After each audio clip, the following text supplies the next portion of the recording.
आप आज भी नागरिक हैं या सिर्फ एक डेटा हैं जो 5 साल में एक बार ईवीएम का बटन दबाने के काम आता है? आज बात किसी एक दल का नहीं, आज बात उस दर्द की है जो इस देश के कोने कोने से उठ रहा है। युवाओं ने तंग आकर सोशल मीडिया पर एक नाम रख लिया है, काकरोच जनता पार्टी।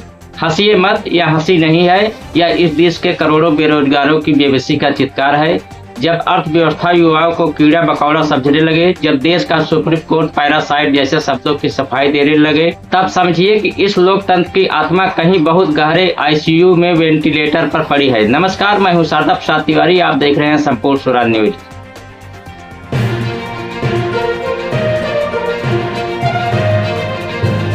इसलिए आज हम बात कर रहे हैं संपूर्ण स्वराज की, एक ऐसा स्वराज जिसका सपना गांधी और भगत सिंह ने देखा था, लेकिन जिसे आज चंद कारपोरेट और चंद ताकतवर कुर्सियों ने मिलकर एक डिजिटल पिंजरे में कैद कर दिया है।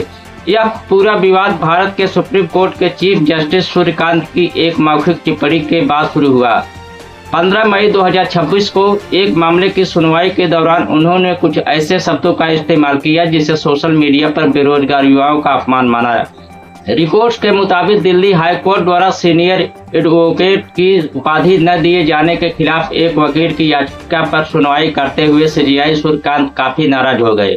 उन्होंने सिस्टम और न्यायपालिका पर सवाल उठाने वाले कार्यकर्ताओं और सोशल मीडिया यूजर्स को लेकर तल्ख टिप्पणी करते हुए कहा, समाज में कुछ ऐसे परजीवी हैं जो व्यवस्था पर हमला करते हैं। उन्हें कोई रोजगार नहीं मिलता और पेशे में कोई जगह नहीं होती।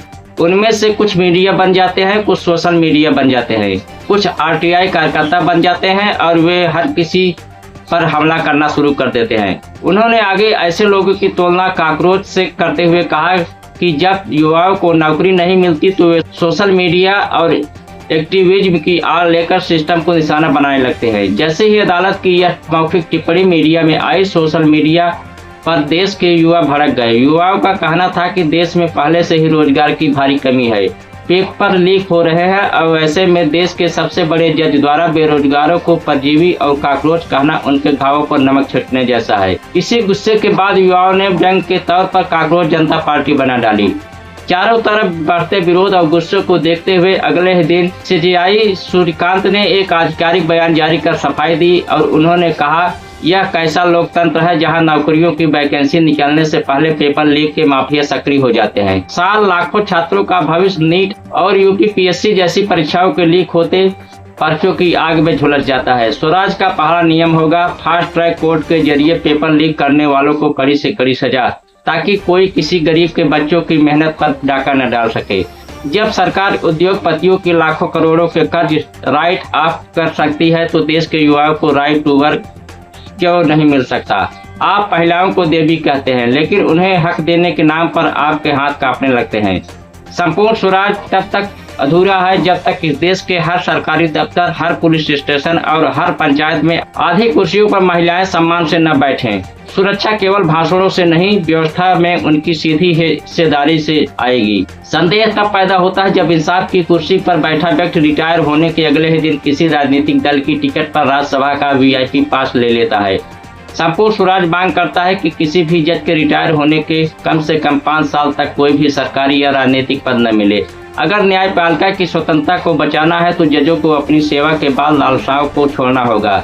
चलते चलते एक आखिरी बात, आज के इस दौर में जब देश के युवाओं को अपनी आवाज़ सुनाने के लिए खुद को काकरोच कहना पड़ रहा है तो समझ जाइए कि इस तंत्र की सुइयां कितने पीछे जा चुकी है। यह आंदोलन सिर्फ एक डिजिटल पेज या कुछ फिल्म्स का नहीं है, यह आंदोलन इस बात की गवाही है कि देश का नौजवान अब बहकने को तैयार नहीं है।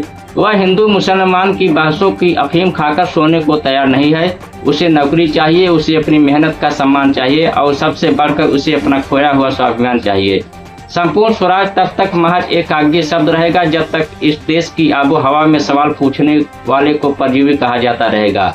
असली स्वराज का मतलब सिर्फ सत्ता का बदलना नहीं, असली स्वराज का मतलब है व्यवस्था को बदलना। जहां एक अदना सा नागरिक भी जब सत्ता की गलियारों के सामने से गुजरे तो उसकी रीढ़ की हड्डी सीधी रहे, आंखों में खौफ न हो और दिल में यह भरोसा हो कि यह मुल्क उसका भी है।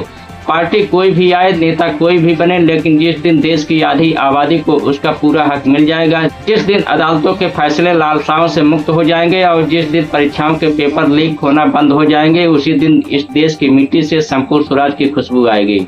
सवाल कठिन है, लेकिन क्या आपके भीतर इन सवालों से टकराने का हौसला बचा है, या फिर आप भी इसी डिजिटल भीड़ का हिस्सा बनकर सिर्फ तमाशा देखते रहेंगे? सोचिएगा जरूर। मीडिया के शोर शराबे वाले दौर में शांत रहकर सच को देखने की इस कोशिश में आज इतना ही। जय हिंद।